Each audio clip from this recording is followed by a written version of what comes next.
Welcome to the What Is podcast. I'm Jaden Ward, and today we are going to dive deeper into the human experience with 13 questions, all beginning with what is. Today's guest is someone that I admire and have gotten to know really well this year. He's someone that we've connected on a level of grief, I would say. Welcome to the podcast, Taylor Reese. Thank you. Thanks for joining. It's a pleasure to be here.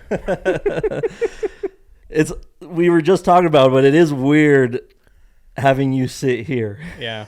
Because if you don't know, Taylor is the one who produces all of our content. So he's usually the one on that side of the camera, but I felt like to kick off this new series that we're doing, that Taylor would be an amazing guest. Just like I said in the intro, he's gone through some similar things as Lindsay and I would say, as far as losing someone close to you.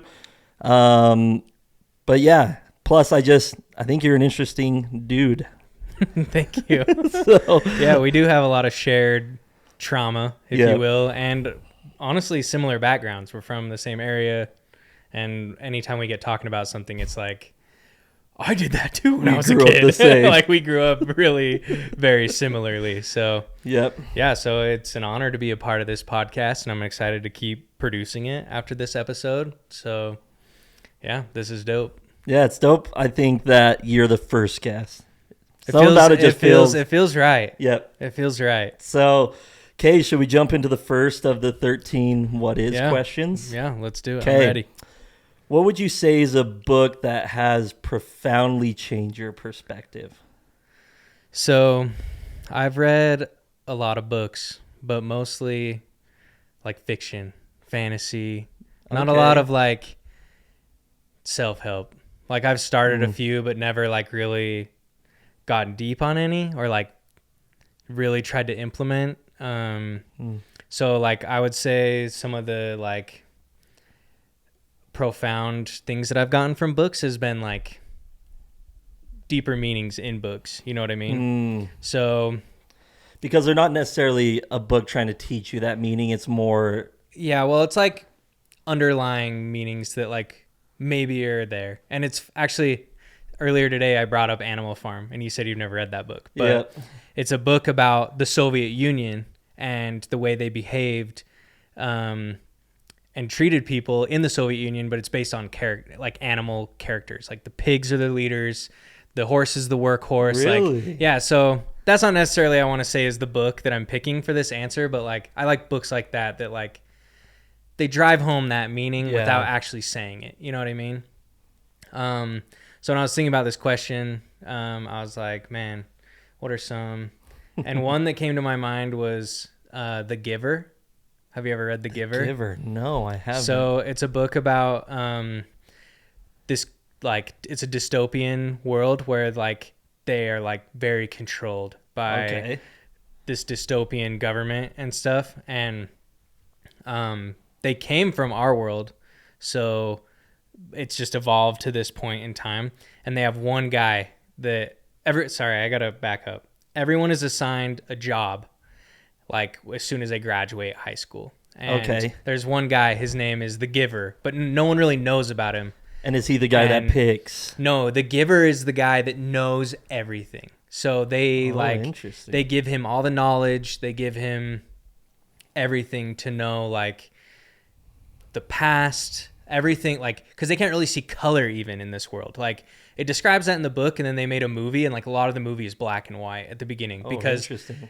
So this kid is assigned to become the new giver, and hopefully I'm not messing a lot of this up. It's been a few years since I read this book, but so he has to go start working with the giver. He teaches him about instruments, piano, teaches him about colors, and then he starts to see colors, and then he learns that there's a world beyond. There's a world beyond where they live, and so he like has this girl that he likes, and he tries to tell her about it, and I think he like helps her see color at one point too, and he's not supposed to do any of this. He's just supposed to get passed on So he's going a little rogue. Information. So he starts to go a little rogue, and I don't want to give up the ending, but like I think just so I read this book like right after my mom died, and at the time I was like really religious, and so it just helped me see. I mean, The Giver's been out for like 70 years, so we're past the You're worried about spoiler yeah, I'm actually alerts? not going to spoil anything. I'm not worried about that.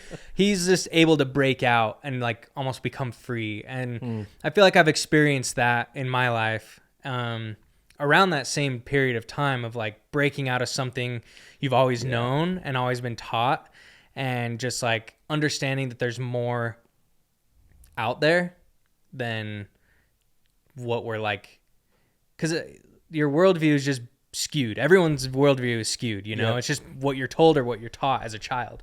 And so that book just helped me see that like there's more out there than just what you're told or what you're taught as a child. That sounds very interesting. Like I don't generally read fiction books, right? I do like to read more of the like very specific, let me teach you how to do something books, you know, whether it's marketing or any of those things. But recently I read The Alchemist, and it kind of got me rolling with there's value outside of these self-help or very like textbooky type books.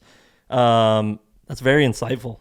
Yeah, and you bring up The Alchemist. I mean, we talk about that book a lot. Like, what do you always say about it? I love this phrase. I say it's the most dangerous book. Yeah, because it'll make you chase your dreams, boy. Yeah, which is nothing's more dangerous. Right? It'll make you just forget everything and just chase the one thing you want. So I love The Alchemist too. Like I just got the chills talking about that book because it's awesome. And I would have brought up The Alchemist, but since you and I talk about it so much, like I just wanted to go a different direction. But yeah, The Giver is a great book. It's definitely in that list of like old books that like everyone should read. You know what I mean? So you should check it out. Yeah, I definitely will. And I'm excited to do this podcast because I think it's going to open a world that I didn't even know existed. Yeah. Right? By talking with the guests, that I'm going to be able to see into these little things like this book I've never even heard of. Yeah. Right. And now what I want to do is take what the guests bring and share here and kind of implement it into my own life. Right. Because it was meaningful enough for you to share it. Right. You could have picked any book, and I think there's power in that. So yeah, I concur. Okay, what is one principle you will never compromise on? So my whole life, my parents got divorced when I was really little. I was like 7. And something my dad has said to me my entire life is always be the bigger person.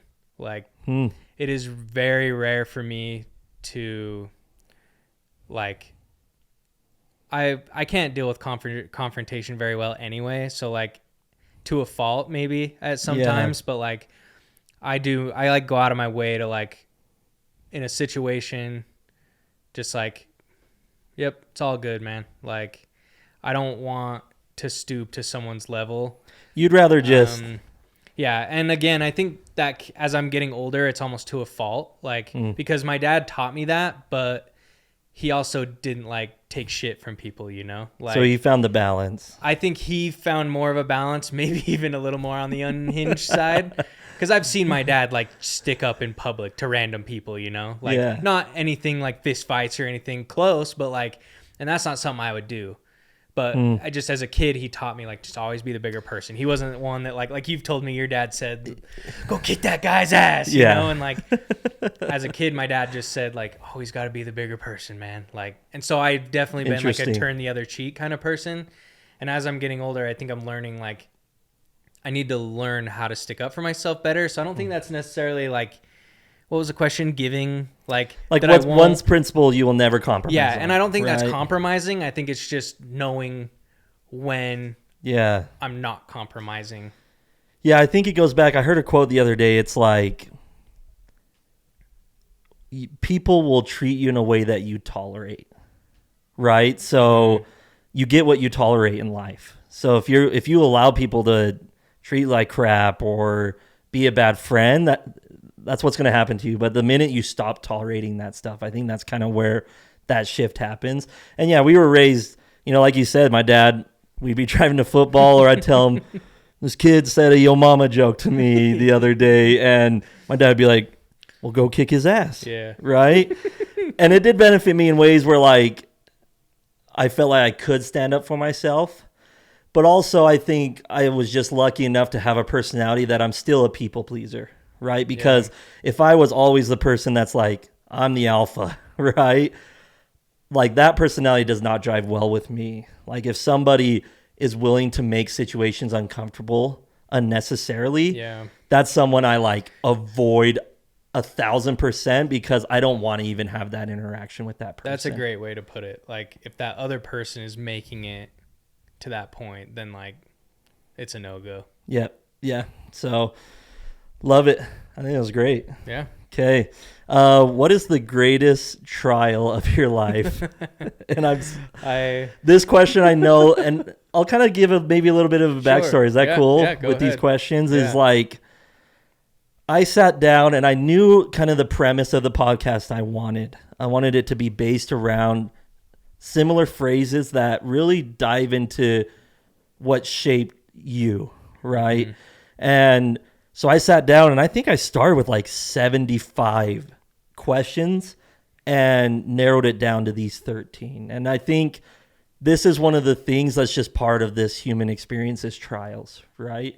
And it's crazy when you go through life because different trials can honestly feel the same, but as far as like intensity is way different. So for example, like, you know, when I'm in high school and you know, I don't start on the football team or whatever, it's like the end of the world, right? That feels like, you know, nothing worse could happen to you. But I think this is really where I do connect with people because not saying I've had a hard life, but I've gone through so many variations of trials that I can relate to people on a lot of different levels. So in this question, I knew when I put it in here that it would be probably one of the hardest of the 13 questions.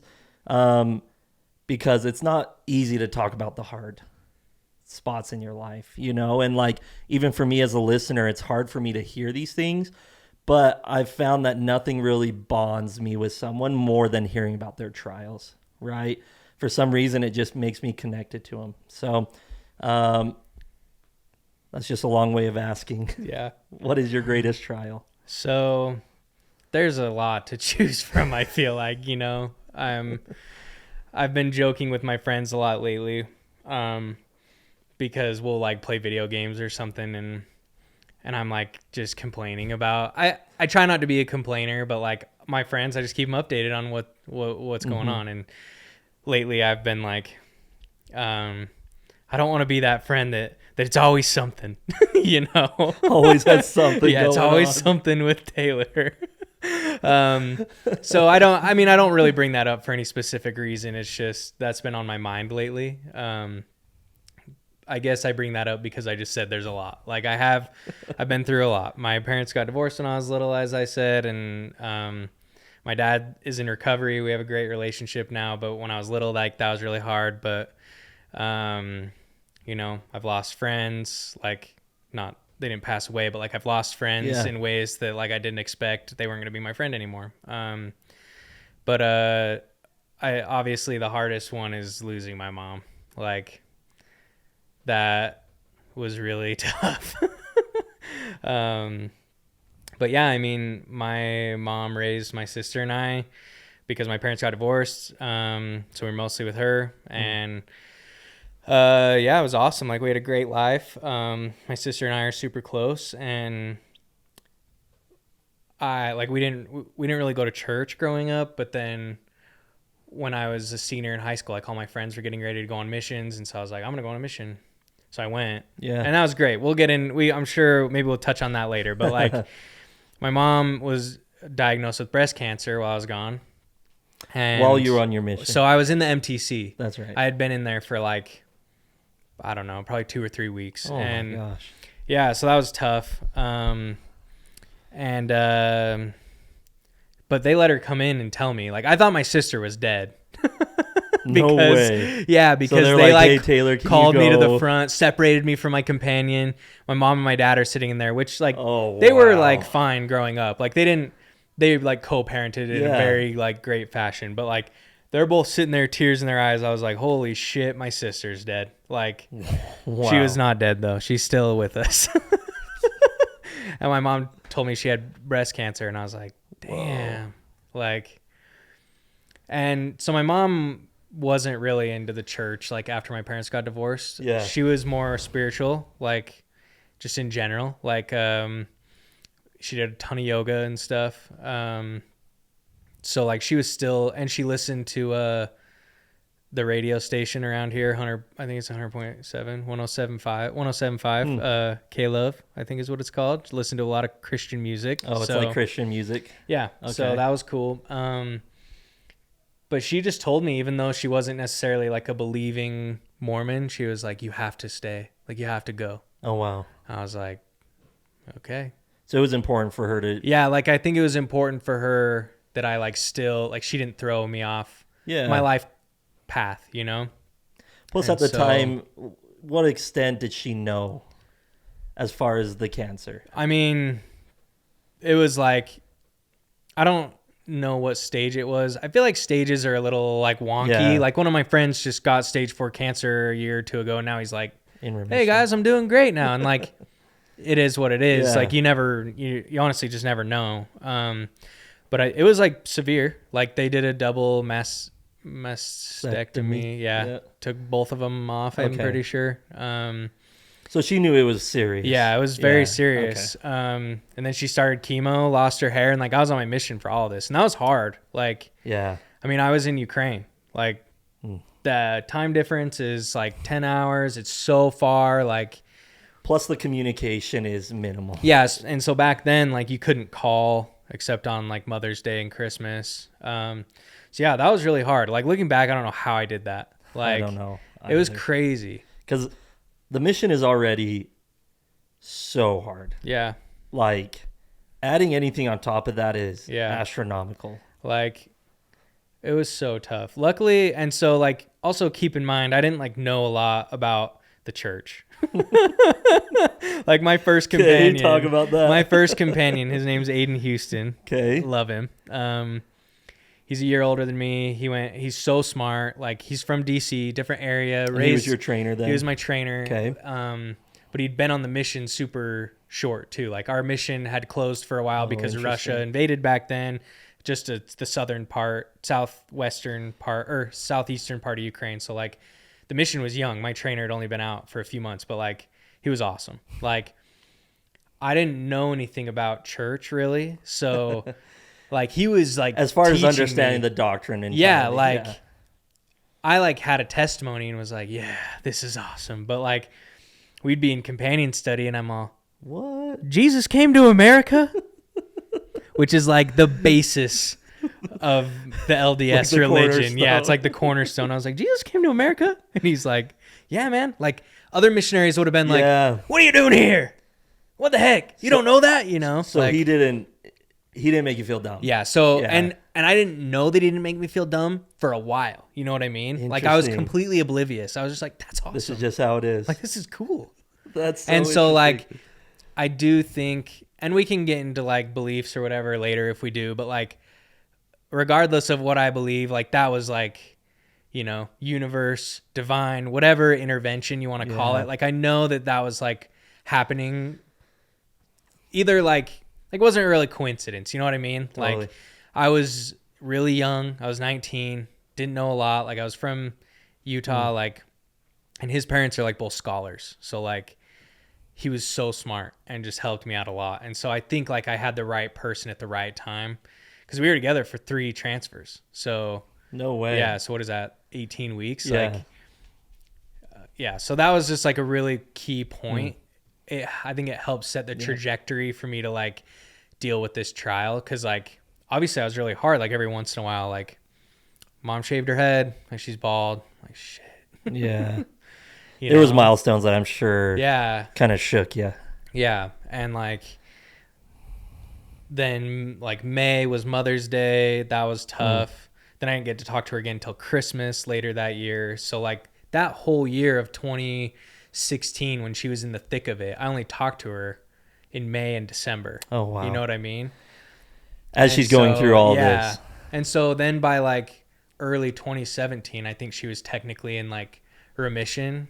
And so that was cool. Like I feel like that took some weight off of like my Yeah. thoughts and feelings and like So from the time of her diagnosis to going into remission about a year? Yeah, a little over a year, because it was November 15, and then I'd say early 17. Okay. She was doing good. And then once she's in remission, how much time did you have left on your mission? I came home. I was supposed to come home November 17, Okay. but I got a really bad kidney infection, which put me home 5 weeks early, which was crazy because the way transfers worked, they shifted while I was out there, so I was going to miss a third Thanksgiving. No. And like, I don't really like Thanksgiving. That's a whole nother trial to deal with. My like Thanksgiving? My dad got arrested on Thanksgiving when I was like 11 for some stuff. So now, yeah. So now like, the turkey doesn't. it just like really soured the day, you know. And like we joke about it, and I'm not gonna sit here and talk bad about my dad. Like we have a great relationship still. Like I lean on him. I talk to him every day. Like, so I don't really blame my dad for that trauma. It was just like we just kind of have let it like. Fuck Thanksgiving, you know what I mean? Like an inside joke. Yeah, like I hate this holiday. But my mom was like, I really want you to come home. Like she was right. And the mission president, she got my mom wasn't like a rallier, but I think some other moms in my group like caught wind and like they were all rallying, like we want our sons home. And the church denied it. They said nope, they have to wait. So there was like seven, they haven't suffered enough. They said they're like 8 in my group, and they were like, nope. Wow. A week early. So we were bummed. I was like, fuck, dude. Like, I'm going to miss Thanksgiving again. So like, she's fine. So I don't really like, I'm not necessarily trying to hustle home so I can see her. Like if she was sick, I would have gone home. Yeah. Like if she like got sick again, you know. But at the time you were confident. Yeah. Hey, like we were fine. We'll she be was fine. And so, but then I got sick. Like I got a kidney stone. Wow. I had to get taken to like a Ukrainian hospital. They put a huge shot in my butt. Of what? I don't know. I still don't know. But like this member who actually served his mission here in American Fork was in my ward, and we called him, and my companion called him because I was laying on the floor like writhing in pain, and I'd already had my appendix out. So I was like, oh wow, like when I was younger. Yeah. And so we were like, I didn't know what it could be. Like I thought I was gonna die, but it was kidney stones, and that was in July. By the time October rolled around, like I was super sick. I had lost a bunch of weight. I was like 170 pounds. Yeah, it was rough. And so the mission doctor sent me home, and I was like, were you bummed? So sad. I couldn't stop crying. Like, and I can tend to be a crier a little bit.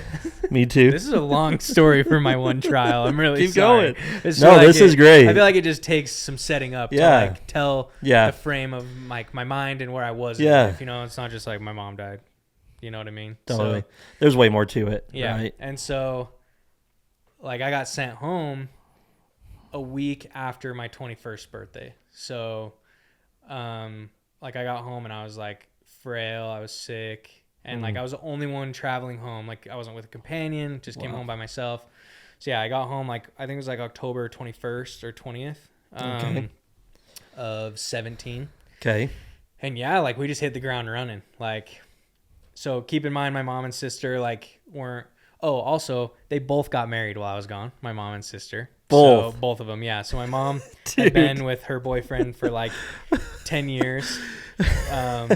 No, it was way more than that. I said at the top, the mission is so hard. Yeah. So adding all these on top. So my mom had been dating Rick since I was like 9 or 10. And they just like, it's a long story. They just didn't get married. And then while I was gone, they're like, they decided now's the time. Let's get married. So that was a bummer to miss that. Mm-hmm. And then my sister got married while I was gone as well. So I missed both of their weddings. But when I got home, I just like wanted to hang out with them, you know? So like we would go on hikes. Like winter rolled around shortly after. We went skiing a few times. Like, and we were all doing great, you know? Like I started working, having a good time. Like she was still in remission. Yeah, and she was working, and yeah, like we just had a good time. And then in February, she was starting to have like some side pain, and she went in to the doctor and like got scans. And long story short, they found like a mass on her liver, and so it had metastasized, and she had cancer. Like I don't know how it all works. Like she didn't have liver cancer, she just had like breast cancer, just like metastasized elsewhere. Right?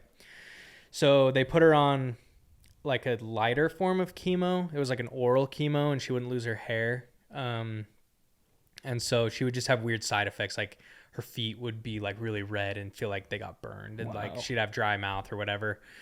And like that summer we just like hung out. Yeah. You know, we just chilled. Like, how come they didn't go with the full chemo? Do you know?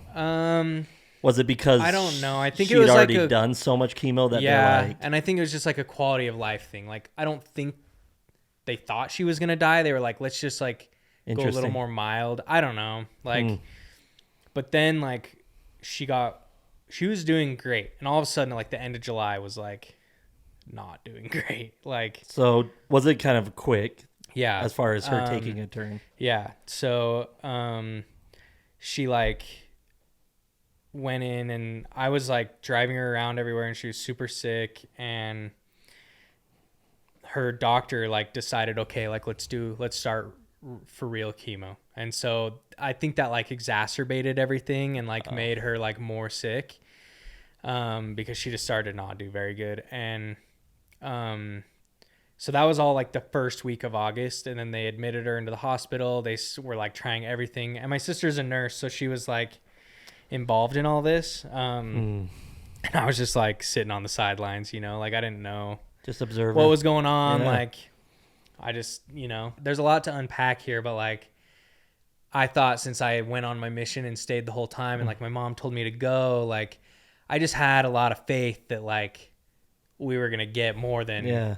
I'd been home for like 10 months, you know, like I just had a lot of faith that like everything was going to be chilling. Like she was going to be around, you know what I mean? And, yeah, like all of a sudden it was just like, it was over. Like, so yeah, on August 8th, she like tons of people came to see her, like family, friends, and like, I don't know where she like, Was she at home? no, she was in the hospital. Yeah. Okay. So like family, friends, like a ton of different people came to see her. And like, it's crazy that she had had her wits about her, you know, Wow. like everyone she loved, and like friends, family, everyone came to say goodbye. And that was tough, you know, like I have a lot of like burned memories from that day that like, it just sucks that like I have to remember that, you know? And like, I know you probably think of some of that stuff too. Like you get it. Yeah. The hospitals, like I hate hospitals now. Me too. Yes. But like, and then people always say, and I don't want to like talk to you. I don't want to speak to your experience here or anyone else's. Yeah. This is just mine. Like people always say that like when the person actually dies, it's like a peaceful moment. And my best friend, his name's Connor, his dad died when we were 14, and he was on his mission still.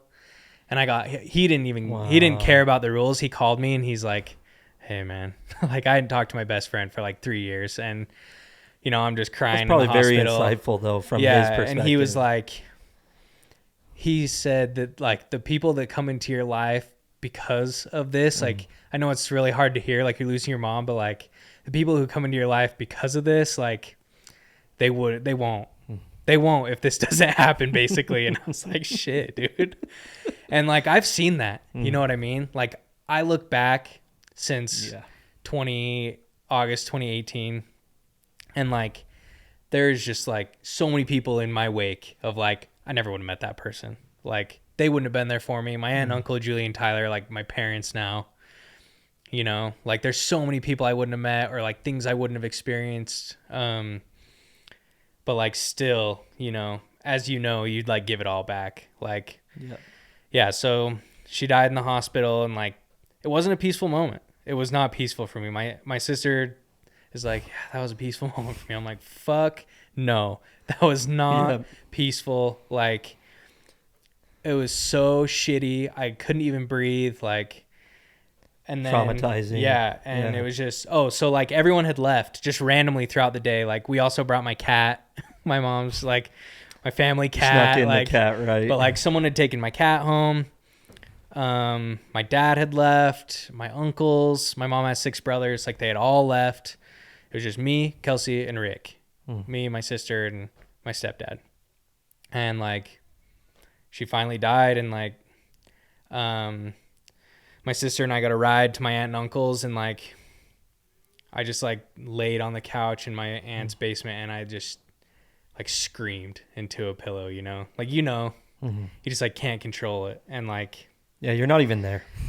You yeah, know? like, and that just set me on a path of like the next year was just like, I just effed off all of 2019. Like, I got a little bit of money and I didn't go to school. I worked a little bit doing video jobs, but like I traveled, I went to Europe, I made new friends. Like I just had I'm fun. sure you're honestly just decompressing. Yeah. Like it was awesome. Like Yeah. I don't really talk about this very much because like, it's just hard to think about. Like, you know, like I'll talk about it with my sister and like, I like to remember my mom, but like, it was just such a traumatizing experience that like I don't really like to remember it. Like Yeah. I don't like to remember my mom sick in the hospital. Like I want to remember the good stuff. So yeah, I mean, that's the whole story. Like it sucks and I miss her and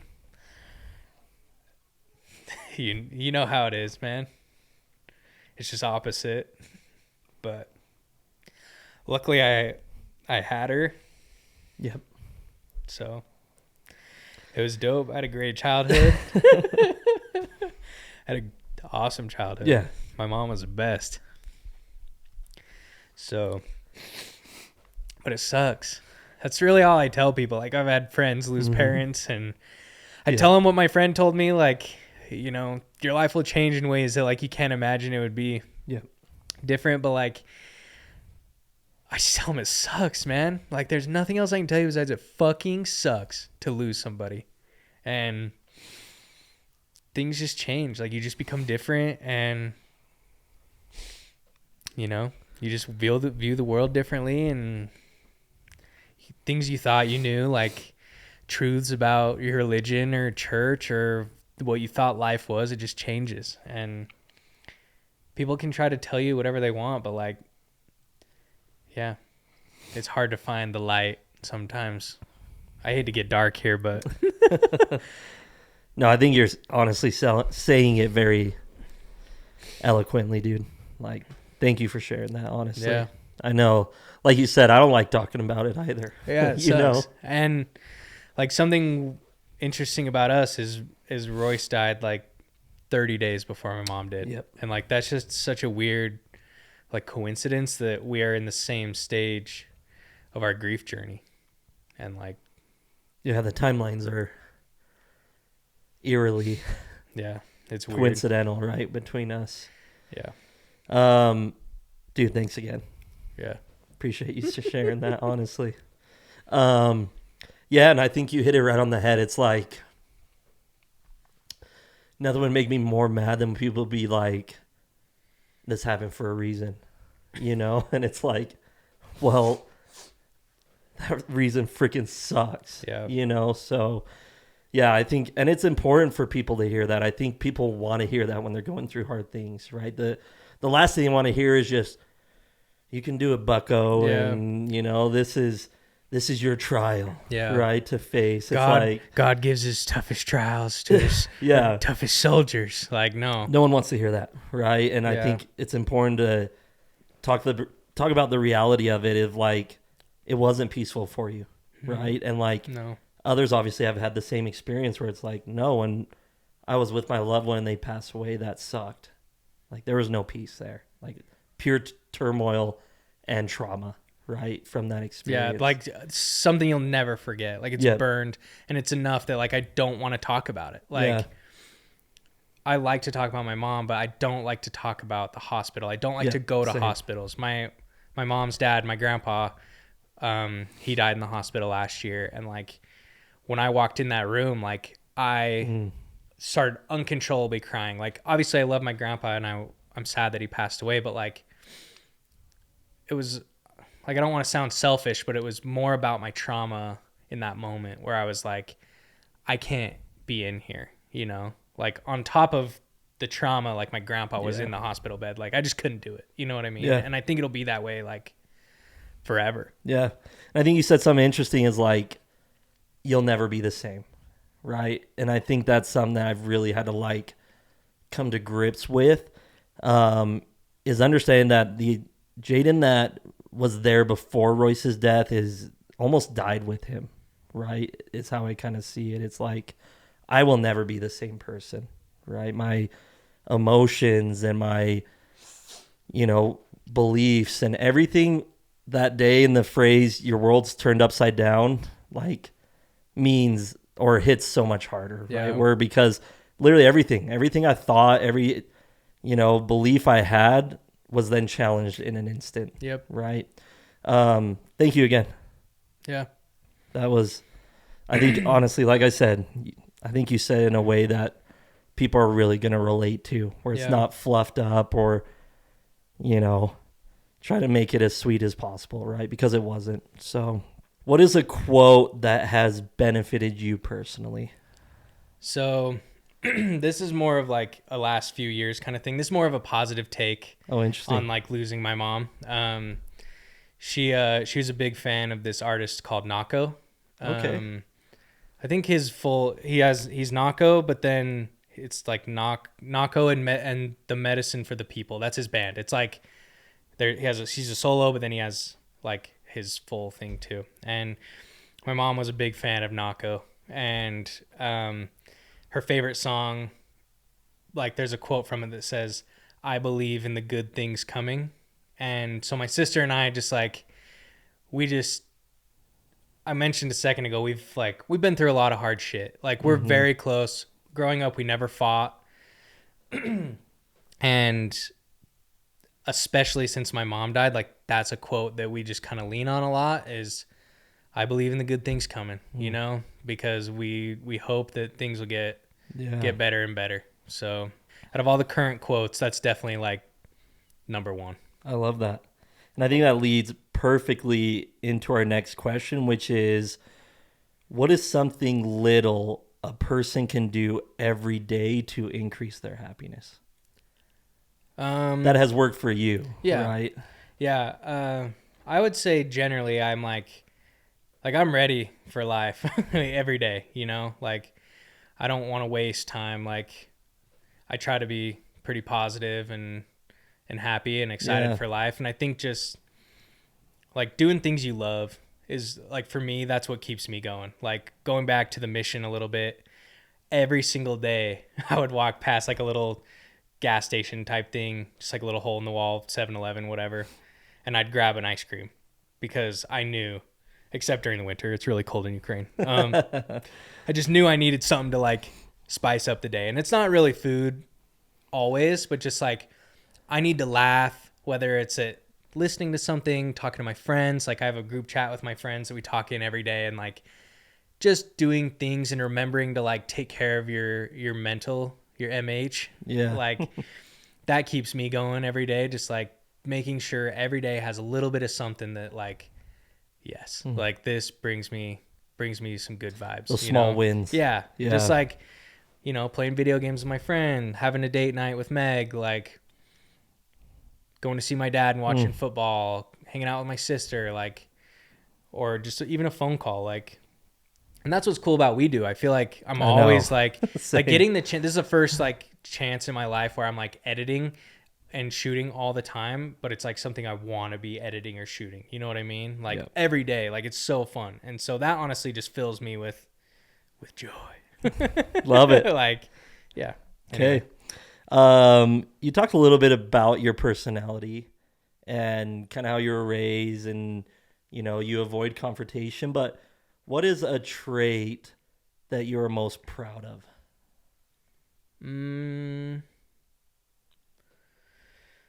Oh man, I'm gonna have to think about this one for a second. You got it. We can just cut for a second. No, you got it. What? Make sure you're staying close to the mic. Be-do. You guys are both still touching the mics. I move it closer. I don't know Sorry. if I'll be able to stop. Yeah, it's like an involuntary thing. Yeah. It's fine. I'm just reminding you to be aware. A trait I would say I am most proud of. Yeah. I mean, I always try to have a good attitude. Try not to complain. I'm trying to think of I try not to complain, but maybe I do a lot. I'm pretty forgiving, I would say. Like, oh, that's great. I'll forgive pretty easily. Really? You know? I mean, there's maybe some things in it. There's certain... I feel like you know what I'm talking about, and I don't want to get sure, into that, yeah. but like, there's been a time or two where I haven't forgiven someone, but like, Okay. I'm thinking about times I haven't forgiven people. No, I think that's a great trait. Like, and it's something I need to be better at. Not saying I'm not forgiving, like I said, and Lindsay always says that I say sorry first, and like I'll resolve things, right? But if I feel disrespected, it's hard. Yes, for that's me. actually, thank you for saying that. Yeah. That you just took the feeling I had in my heart that like, if I feel disrespected, Yeah. it's really hard for me to come back from that. Like, I've always struggled with feeling like, I mean, I'm a very confident person, but like I've struggled with feeling like a little on the husky side, like my whole life, you know? And there was times in like junior high or high school, or even as an adult, where someone says like, I miss when you were skinny, or like, you used to be skinny, you know, like, and that feels like a personal attack to me, and I feel disrespected. Yeah. And so like, when there's no reason it's for hard it, for me to right? forgive that. But like, if I'm arguing with a friend or my girlfriend, like, I try to resolve those very quickly because I do not like to live in contention. You know, I'm quick to try to apologize, quick to forgive, and so thank you for bringing up the disrespect, because that's the key issue. That's the key. Yeah. Yep. Okay, love it. What is... Actually, before I go into this next one, the reason I wanted to do that question, I was listening to this podcast, and there was a guy who does medical research, and one of his recent studies, or whatever you want to call them, labs, right, was studying whether having positive thoughts is more beneficial or is having negative thoughts more damaging to someone. So they were trying to find which one benefits or hurts a person more, if it was a scale, right? And he said that, or having less negative thoughts. So having less negative thoughts or having more positive thoughts was the scale, okay? And they found that having less negative thoughts was like astronomically more beneficial than having more positive thoughts, right? And it got me thinking, like, I want to include questions that help, those that I talk to think about themselves and the good, right? To really just kind of like ground themselves in that, right? Because I think we are very negative towards ourselves and very, giving of the benefit to others, right? Like, I know I am. Like, I give the benefit to everybody almost. It's like they would never do that. They're amazing. They've got their life in order. They got it figured out.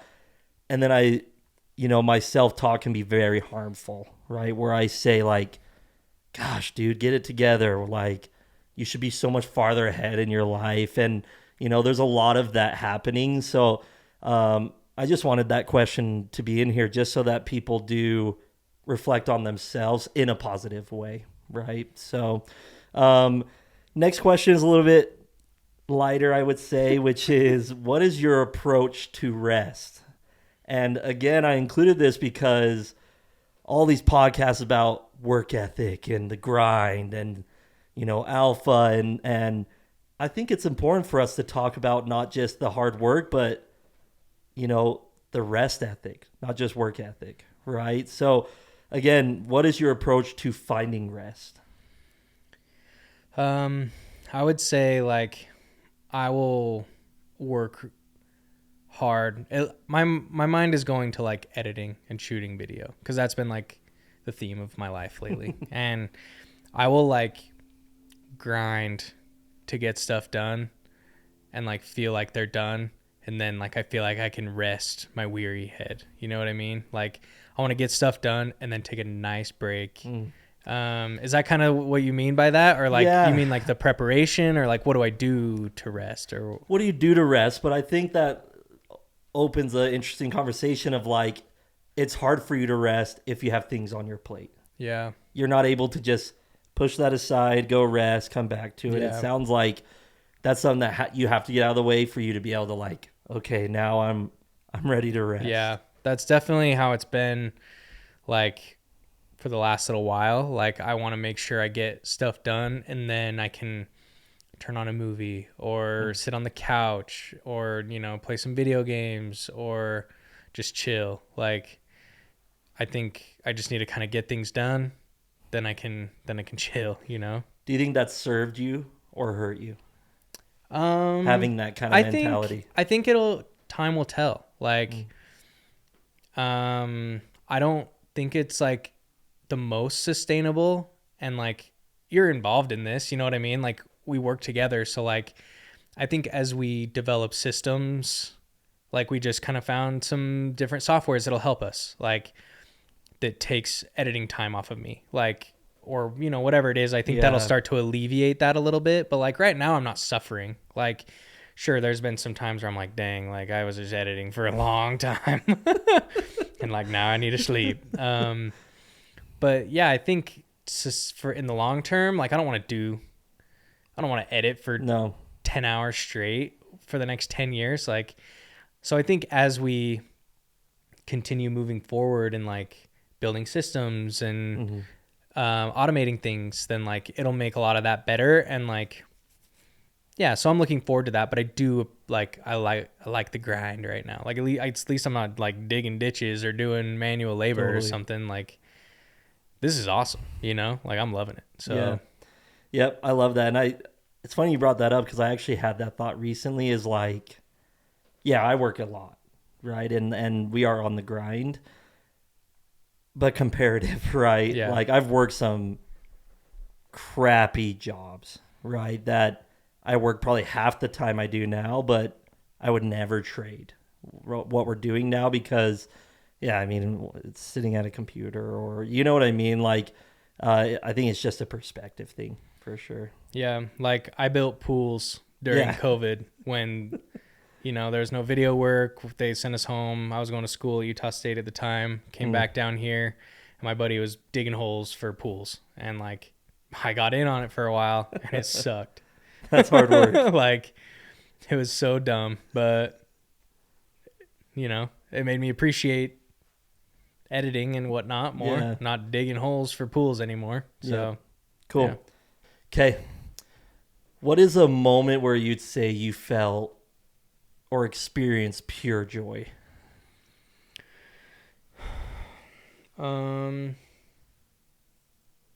Freak. Okay. Not to get like too sappy here, Okay. because Meg's in the room right now running cameras and audio. My girlfriend Megan and I, we were like seeing each other for a while, for like a year before we made it official. Like, we don't need to get into reasons or why it took us so long or anything, but it took us a while. And Meg decided to go to Hawaii for the summer, last summer, 22. And like, I went out to see her. I was like, and while I was out there, like, it was finally time, and we made it official. So we've been dating for like a year, over a year in Hawaii on the beach. Yeah. Wow. I told her I love her.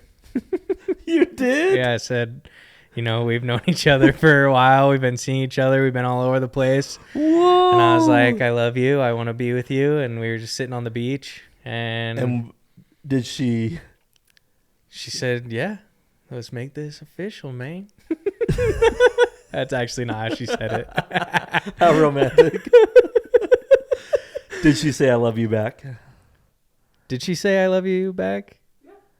Yeah. She said yes. I said no to dating at first. Yeah, so earlier in the week. Oh, she said I love you. No, earlier in the week, I like kind of brought it up, and she was like, I don't know about that. Because I had I'd been all over the place for a while. I had given her some reasons, and like, we talked about a lot of that in Hawaii that week I was there to see her. And I think we settled a lot. And then by the time I was ready to go home, we fell in love officially. That's awesome. And that was just a pure joy moment. And then Meg moved home a few weeks later. Now look at you. Yep. Awesome. So cute. Meg's doing my job right now. Yes. I gave her a crash course on running camera and audio. So good job, Meggie. What would you say is, or what is the current chapter of your life titled and why? So as you are today, if it was a book, what would this chapter be All titled? right. Let's say we're making bread. I love this book already. You remember that quote that was viral a while ago? Let's get this bread. I am on the way to getting that bread. Yeah, I think things are getting interesting. Yeah, this chapter could be called Sourdough Starter. Because I love those TikToks. Because we are way what TikToks? Sourdough starter ones. I was like, really? Yeah, where they talk about the chapter. Yeah, were they talking about the chapter called Sourdough Starter? Oh, I like that. I love that. And we're in it together, you know? Yep. Like Sourdough Starter. We're freaking building, and it's been fun, and I'm excited.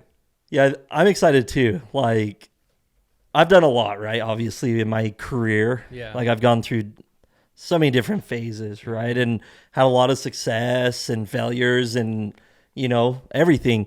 But I feel like we're in a phase where we've taken enough risks that it's time for that exponential growth, right? And with that comes the bread, right? And I don't know if we've ever mentioned it, but like we've structured it in a way that I love, where, you know, when the water rises, all the ships do as well. Mm-hmm. Meaning that, you know, if I'm making a higher earning, so does everyone else on the team, which I love, right? And I think it gives ownership and like, you know, I don't like paying someone an hourly wage because the earnings or what they're benefiting the business isn't equal to a consistent hourly wage, right? And even a 25-cent raise each year isn't going to match that, right? So love that. Kay, deeper of a question, but what is your personal philosophy on the meaning of life? This has changed a lot for me, you know, like I said, I used to be very religious. So I, you know, thought that was the case, but now I just think we're here to do good, to be happy. Like, what does that look like? It's along the same vein. Like, we're supposed to be happy and have a good time and help other people. And I think just doing your best, and, you know, no one wants to be miserable. Like, I think just doing your best to bring positivity and happiness. And yeah, I mean, I'm still exploring a lot of this. Like, I just kind of deconstructed. So you're kind of in the phase of discovery. Yeah, I'm just vibing right now. Like, I love that. And I'm just enjoying it, you know? Like, I'm very focused on like sourdough starting. Like, I just want to build a good life right now. Yeah. Like, yeah, I love that. You're not worrying too much about the nitty gritty. Yeah, and I think when I'm ready to dive into that more, I will. Like, whether that's making a decision that like I don't know that anything's out there, or like making a decision to go a different direction religiously or whatever it is, or like, because, you know, I don't know. I don't really know right now, and no one knows. No one knows. Realistically. And it's always fluid, right? Like you said, it's going to change. Things are going to happen. You know, it's going to evolve as time goes. Okay. What is your strategy when faced with a difficult decision? I think just thinking about it from all sides, getting a good viewpoint from all the directions. And, you know, I've handled tough decisions pretty poorly sometimes in the past, you know, like, you've laughed at me for this one, but like, oh no, I had a job once where I just stopped going. Like, I've done that once. I would never do that to you. You just stopped showing up. Yeah, it was like a bullshit job, and I was like, I don't want to work there anymore. And I just like moved home. Like, it was like during COVID, and they like sent us all home from school, and like I just bailed. I was like, I'm not even gonna tell him. I'm just gonna leave. And so I did. But now Like- that you're a distinguished gentleman, right? You said you look at it from both sides. Is it a pros and cons okay, thing? I What's need kind to of the- like me bailing isn't like a constant thing. Like I haven't done that a lot. But yeah, just viewing everything from all points of view and like having hard conversations. Like you should try to have hard conversations and make sure those, you got to have them. Like, I don't know. I just try to avoid confrontation. Back to that. It's kind of been the theme. I just want to be happy and have fun, man. I love it, dude. I love your vibe. And like I hope that some of these things change as time goes on so that I can or don't. well, I just want to be able to like be good in business or like be and I feel like I am reliable, but like Yeah. just I want to be an asset that like isn't afraid of having hard conversations or making tough decisions and I can make hard decisions. It's just like always improving, you know? So Cool. Love it. yeah. What is the role of love in your life? I mean, right now I'd say it's very based around my relationship with Meg. Hey, Meggie. Like just learning like how to be in that type of like partnership relationship, like, and learning what it means to like love someone through ups and downs, like you hear a lot of like relationships that are like, it just like they've built a life together, you know what I mean? And I think I'm learning that right now. And like, obviously the role of love with like my family has always been very strong. And, I have a lot of love for like animals, my cat. Yeah. I love to like look at birds outside, like, so that's like a different form of love that I feel like has always played a role in my life. But right now I'm just learning like that partnership, like true undying love, you know what I mean? That like, Yeah. I will probably continue to learn in order to build like a successful and happy partnership. Dude, beautiful. Meg's got to be happy with that one. All right, last question. Let's do it. What is a dream you are currently nurturing? I would say just like being able to live the life that I want to live, like there was so many times in my life where like my dad had money or he didn't, or like my mom had some extra money or whatever, or like my stepdad was taking us on trips, or like, like I look around at some of and like I do not like wish for a different childhood. Like I learned so much and had such an amazing childhood with what like I was given. Like I look at some of my friends who like have had like such a great life. Either they're building their own great life and having all these things that they want to do and like experiences, but like their parents were able to give them that as well. And like, I just want to build like the life that I want. I want to be able to travel. I want to have extra money to do the things I want to do, or like give in areas that I want to give. Cause for the last few years, it's been like kind of just keeping my head above water. You know what I mean? Yeah. And like, I want to be able to go to places I want to go, or see the things I want to see, or do the things I want to do with the people I want to do it with. You know what I mean? And so like, I would say that's kind of the dream I am nurturing, is just building that life, Yep. Let's get you there. Yeah, man. I'm excited. Me too. Dude, that was awesome. Yeah, that was great. I know you were a little bit nervous. It was the first one.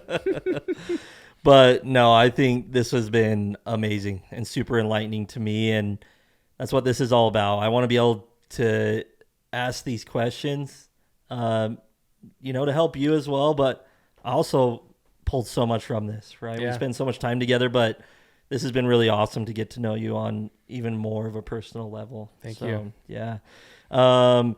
If you haven't already, as always, subscribe to our channel. Please help us build our Please. channel. If you want this chapter to be sourdough starter and not moldy bread, be sure to Yeah, help us get that subscribe. bread. Help us build that channel, please. Yep. Please, please. And then follow us on social media, engage with our content. I'm loving this. Yeah. I think this is a awesome direction where we have Between Us, which is a little bit relationship based, right? Yeah. Between me and Lindsay. We have Jaden's Basement, which is so fun. so fun. I It's just love a being a fun part of that. time. It's something that I imagine someone like popping a AirPod in while they're cleaning and just listening to. Yeah. Right. And now we have the What Is podcast, where I think it's going to have people ponder and think themselves about these questions is kind of what I'm hoping. So Yeah. I'm excited, man. Thank you Me so too. much. Thank you. Okay. Thanks for watching.